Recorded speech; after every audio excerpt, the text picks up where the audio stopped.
छात्रों, परीक्षार्थियों, मैं आज कुछ लंबे समय के बाद इतिहास विषय पर ये वीडियो शेयर कर रहा हूँ और इस वीडियो में विषय है शुंग वंश, यानी कि जिसकी फाउंडेशन लेट डाउन की थी पुष्यमित्र शुंग ने। तो कुछ बातें इस वंश के बारे में मैं आपसे करना चाहूँगा।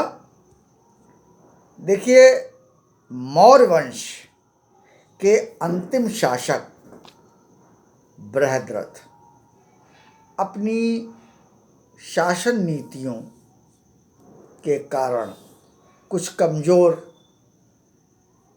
पड़ गया था, या ये कहिए उसकी नीतियाँ कुछ कमज़ोर पड़ गई थीं,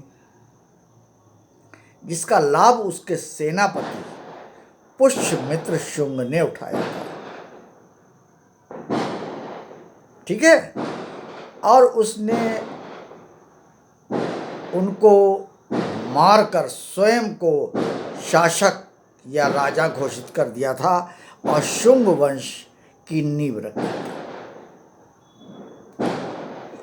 जहाँ तक इस वंश के समय का प्रश्न है,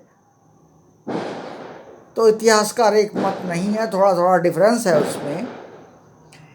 ये 184 बीसी कुछ लोग मानते हैं, कुछ लोग 185 बीसी इस वंश का प्रारंभ मानते हैं, और ये 148 बीसी तक चला था। यानी कि पुष्यमित्र शुंग ने स्वयं इंडिविजुअली जो शासन किया था वो तकरीबन 36 वर्ष किया था। वैसे शुंग वंश का टोटल जो और राजा आए थे, शासक आए थे, उनका शासन 112 वर्ष तक रहा था।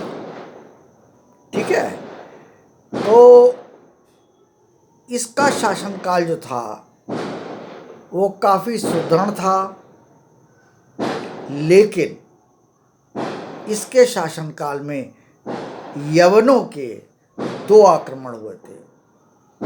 पहले आक्रमण को तो फेस स्वयं पुष्यमित्र शुंग नहीं किया था।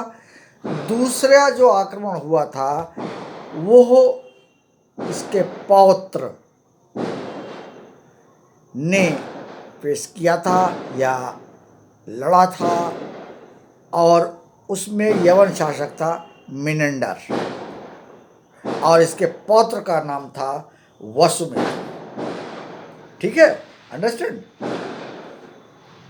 अब इसके काल की अगर हम भाषा की बात करें तो इसके काल में सबसे ज़्यादा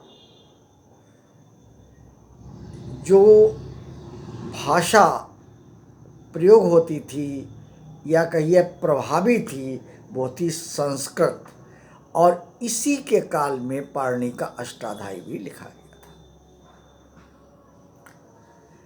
इतिहासकार मानते हैं पुष्यमित्र शुंग ने 2 अश्वमेध यज्ञ किए थे, 2 अश्वमेध यज्ञ किए थे, और इसके काल में भागवत धर्म काफ़ी विस्तृत था, लेकिन ये अन्य धर्मों का भी सम्मान करता था। भराहुत का जो स्तूप निर्माण हुआ है इसी के काल में हुआ है। यही नहीं, जो सांची का स्तूप है उसकी मरम्मत और उसमें कुछ मॉडिफिकेशंस भी पुष्यमित्र शुंग ने करवाए थे। ठीक है, तो इसको आप थोड़ा एक शॉर्ट नोट के टाइप पे आएगा, या पूछ भी सकता है, या ऑब्जेक्टिव में कई सवाल पूछ सकते हैं, उस दृष्टि से मैं दे रहा हूँ आपको। और एक और इम्पॉर्टेंट बात है, इसके काल में, शुंग के काल में जो प्रारंभिक राजधानी थी, प्रारंभिक शासकों की जो राजधानी थी वो पाटलिपुत्र थी, और बाद के शासकों ने इसकी राजधानी चेंज करके विदिशा कर दी थी। ये ध्यान रखिएगा, इसकी राजधानी 2 जगह रही थी, प्रारंभ में पाटलिपुत्र और बाद में विदिशा हो गई थी? ये क्वेश्चन आता है। दूसरी बात, अगर हम जहाँ तक यहाँ इसके व्यापार, ट्रेड और आर्थिक एंगल की बात करें तो इसके काल में कृषि और पशुपालन काफ़ी समृद्ध थे आर्थिक दृष्टि से। इसके अतिरिक्त अन्य और व्यापार, कुछ विदेशी व्यापार भी होते थे, ठीक है। और शुंग काल का या शुंग वंश का या शुंग डायनेस्टी का अंतिम शासक, आखिरी जो शासक था, वो लगभग 112 वर्ष, 12वें वर्ष तक उसने शासन किया है।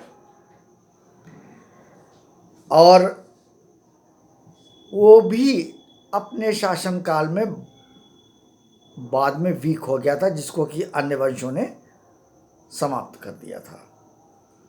और इसमें आप लोग काफ़ी बिंदु नोट करके रखें।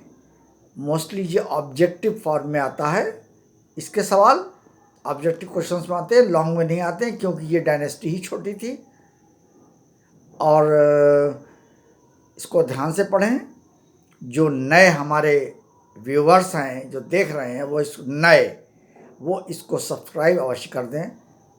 बाकी लोग इस वीडियो को शेयर और लाइक करें। Thank you.